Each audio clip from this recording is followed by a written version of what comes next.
Hello, I'm the Media Wiz, because one art form wasn't enough, and welcome back to another Epic Media Battle! Today we're going to be comparing two movies about the North Korea situation. This is Team America World Police and The Interview.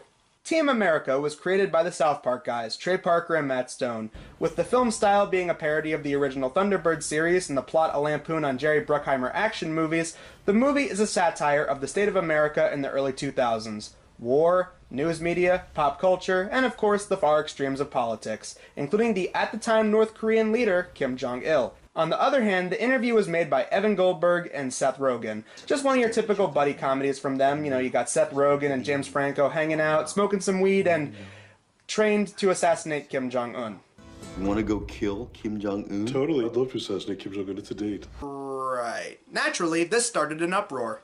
And by uproar, I mean we almost went to World War III because of this. The movie was eventually pulled out of theaters due to bomb threats, and it ended up hitting Netflix, DVD, and Blu-ray on Christmas Day, 2014. This kind of thing isn't new. Go back to the late 30s and early 40s with the Three Stooges and The Great Dictator. Chaplin and the Stooges almost got killed for doing that, but thankfully they didn't. So which one did I feel was the better movie? Let's do the battle and find out. This is Team America versus The Interview. Let's start with round one, the story. As previously mentioned, Team America is one big riff on Hollywood action movies, a story of an average Joe becoming a hero once he's brought into some kind of secret organization.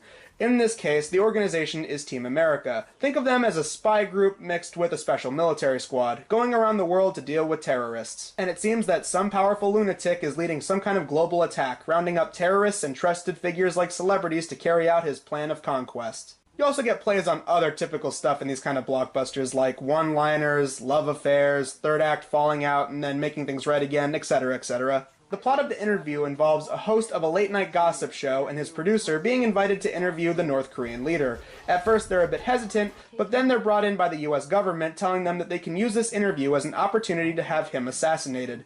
Once they land overseas, they meet up with Kim and the staff that he surrounds himself with. While Rogen remains critical of what Kim Jong has up his sleeve, Franco immediately becomes good friends with him, as Un tells him that he never had a good childhood and that his life isn't as fair as the media makes him out. But soon, Franco realizes that Kim is just as corrupt as Rogen and everyone else was claiming, so they decide to go through with their plan. And this was the first clip to get leaked.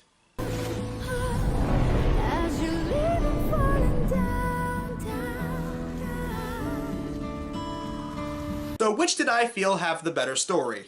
While The Interview has a lot of stuff that I typically like out of certain Seth Rogen comedies, the thing that weighs it down for me is the pacing. The first half of the movie for me feels way too slow, and while there are some funny parts, the Eminem cameo definitely gets me every time, most of it I just feel is more miss than hit. Thankfully though, it does hit when they actually get to Korea. We'll get back to this in the last round. For me, I gotta give the point to Team America. Not only did they do a good job parodying the wet dreams that Michael Bay calls his entire filmography, but I just felt the story had better pacing and was more consistent. Point goes to Team America. Now on to round two, the characters. Which had the better cast? Well, it's kinda hard to compare since one is live action and one is about marionettes. The cast of Team America consists of Parker and Stone and a lot of their reoccurring colleagues doing voices, just like South Park. And before you ask why they couldn't get a lot of big-named actors for the movie, I have just a hunch that their play on Hollywood is maybe a reason because of that. As actors, it is our responsibility to read the newspapers and then say what we read on television like it's our own opinion. Matt Damon. The characters in Team America's biggest strength is their humor. The characters are funny with the shtick and the dialogue that they're given. My personal favorite character, purely based on the performance, is the team's leader, Spotswood. The actor for this character is so straightforward and serious, it's amazing. Please, Gary, step into my car. Oh, I get it. I'm supposed to get in your car and let you put your finger inside me. Then if I go down on you, I get a movie part. Please, Gary, I'm not from Hollywood. I'm not going to fuck your mouth, and my time is extremely valuable. Jesus, this is a nice limo. Yes, it is. Now suck my cock. Just kidding. And if you're familiar with Seth Rogen movies, you can expect a lot of familiar faces, as well as celebrity cameos and popular comedy actors. Both of these movies have good acting from both of their fronts. Trey and Matt show off their ability to play multiple characters, and of course Franco and Rogen have great on-screen chemistry. Ever since Freaks and Geeks, those guys have had that lock, stock, and barrel. I think a more important question that brings this whole round full circle is, which had the better Kim? One movie has the father, Kim Jong-il, and one has the son, Kim Jong-un. Both movies have them as the villain because, obviously, in Team America, Il concocts a plan for global dismay and outbreak. And while all the world's most important people are distracted here, I will detonate the WMDs, which I have given to terrorists all around the globe. Because then there will be balance. Every country will be a third world country. With nobody to guide them, the people will break out into panic and rioting all over the earth. The true nature of humanity is unleashed. Dog eats dog as everyone attacks everyone and fends only for themselves. Global stability unravels. And yes, he sounds like the Asian guy from South Park. Hello, shitty walk, take order, pre. Did I mention Trey Parker and Matt Stone worked on this movie? In the interview, Un is more cunningly evil. Compared to the whiny Eric Cartman type in Team America, Un is portrayed to be more of a nice guy at first, which obviously is a way to trick our heroes to taking his side. I'm 31 years old. The fact that I'm running a country is a batshit crazy. 24 million people look to me as their leader, their god. What am I to do when my father's dying wish was for me to carry his torch? Honestly, I have to give it to the interview for making a more complex Kim. Whereas Kim Jong-il is fleshed out emotionally more for comedic effect with his fire-ass mixtape, I'm So Ronry. I'm so lonely, so lonely, so lonely inside real Rome. Un actually has a full story arc as a villain for the interview. He starts off as a charming pal you want to get a drink with, and then he shows his truly psychotic, power-hungry side. And a lot of this praise goes towards his actor, Randall Park. This guy did a great job in the role. So while the Kim Jong in Team America was funny, I had to give the point to the interview for having the more complex Kim Jong. Point goes to the interview. Lastly, we get to round 3, the comedy. Which did I find funnier? If you're familiar with the creators of these movies, their style is on full display. If you like South Park or Seth Rogen movies, chances are you might enjoy these. If that's not your thing, then you might not.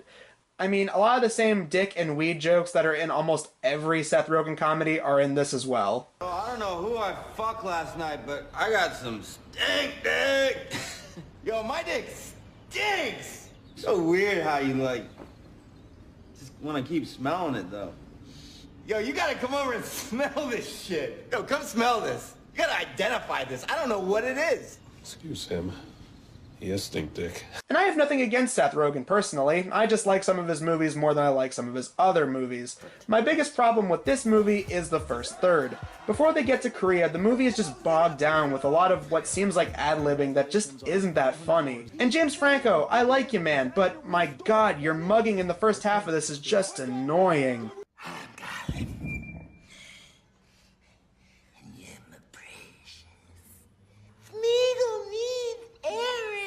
One ring to rule them all, and in the darkness, find them. But like I said earlier, when they get to Korea, that's when the movie started picking up for me. Franco's interaction with Seth Rogen and even his interactions with Kim Jong-un and little things like the tiger scene were pretty funny to me and were easily the saving grace of the movie. Dog, big dog, like big dog. It's like Clifford size. We're talking Falcor in the never-ending story. It's like a dragon dog. This is like a dragon dog. Is that a fucking...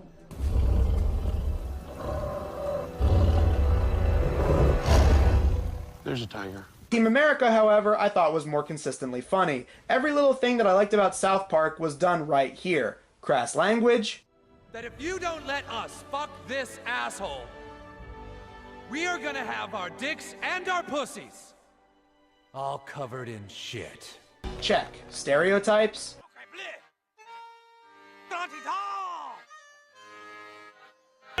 Muhammad Jihad, la durga durga, Muhammad Jihad, Muhammad Jihad. Check. Making fun of trends in pop culture. We will persuade everyone to drive hybrid cars and stop smoking. If we focus our acting on global politics, we can change everything and stuff. Check. Taking shots at Michael Moore. Protesting is not enough. We must take radical action against the fascists in our own country. Bring it down. Bring it all down. Double check. And the best thing about this movie are the musical numbers. Each of the songs are done in a parody style of some kind of different genre of music. The token villain tragedy song. I'm so lonely. The overly patriotic country song. Freedom is in There's a hefty fucking fee. The sad romance song, which is about Michael Bay's Pearl Harbor. And all I'm trying to say is Pearl Harbor sucked, and I miss you. The training montage. We're gonna need a montage. Ooh, it takes a montage. And of course, the best song in the movie, the overly badass theme song poking fun at over-patriotism. America, fuck yeah! Coming again to save the motherfucking day, yeah! America, fuck yeah!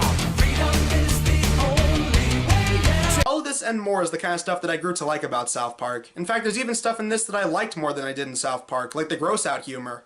If you can make me laugh really hard at an extended vomiting scene, then you've done something right. While the interview had some good casting and funny moments, I feel Team America was better because I just felt it was a better satire with a better story and better comedy. I'm the media whiz, because one art form wasn't enough, and America, fuck yeah!